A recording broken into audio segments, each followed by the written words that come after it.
Iran और US war के हवाले से बात करें तो अभी भी यूं लग रहा है कि जो ग्लोबल पॉलिटिक्स है वो अभी भी स्ट्रेट ऑफ हॉर्मुज के इर्द गिर्द ही घूम रही है। यानी कि ईरान ये चाहता है कि यूएस नेवल ब्लॉकेट जो है उसको हटाए और यूएस ये चाहता है कि ईरान स्ट्रेट ऑफ हॉर्मुज खोले, तब जाके बात आगे बढ़ेगी। यानी कि इससे यूं महसूस होता है कि बिसाइड्स न्यूक्लियर प्रोग्राम दोनों स्टेट्स का जो एरिया ऑफ कॉन्फ्लिक्ट है वो स्ट्रेट ऑफ हॉर्मुज का ब्लॉकेट है। अभी की जो डेवलपमेंट है वो ये है कि ईरान ने एक प्रपोजल पाकिस्तान के जरिए यूनाइटेड स्टेट्स को भेजा है। उस प्रपोजल में 14 पॉइंट्स हैं।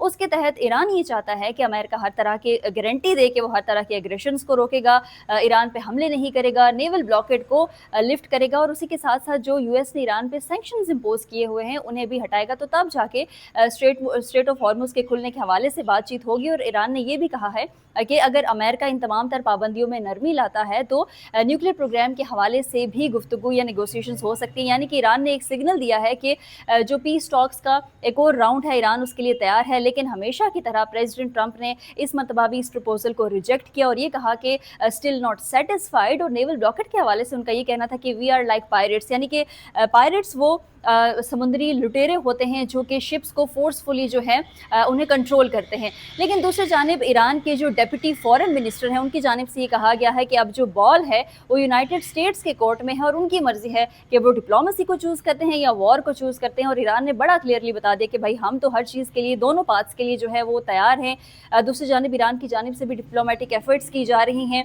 ईरान के जो फॉरेन मिनिस्टर हैं अब्बास अरागची, उन्होंने कतर के प्राइम मिनिस्टर और साउथ कोरिया के जो फॉरेन मिनिस्टर हैं उनसे भी टेलीफोनिक गुफ्तगू की है और तमाम तर सूरत हाल के हवाले से आगाह किया।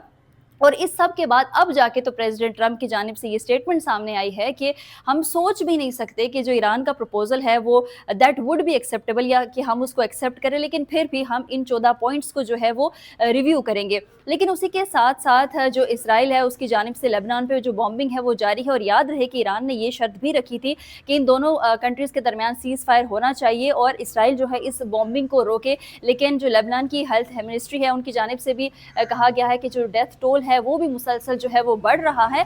और इसके बाद जो ईरान की मिलिट्री है उनका बयान भी सामने आया है। उन्होंने कहा है कि हम बिल्कुल स्टैंड बाय पे हैं और जो असरात हैं और वो यही बता रहे हैं कि जो यूनाइटेड स्टेट्स है उसके खिलाफ जंग जो है वो किसी भी वक्त दोबारा शुरू हो सकती है। खैर 8 अप्रैल से अभी तक जो ईरान और यूएस हैं उनके दरमियान जो सीज़ फायर है वो अभी भी चल रहा है। लेकिन उसी के साथ साथ डिप्लोमेटिक जो एक्टिविटीज़ हैं वो भी जारी हैं। बैकडोर डिप्लोमेटिक चैनल्स जो हैं वो एक्टिव हैं। लेकिन अभी भी एक जो प्रोलॉन्ग वॉर है उसका खतरा है।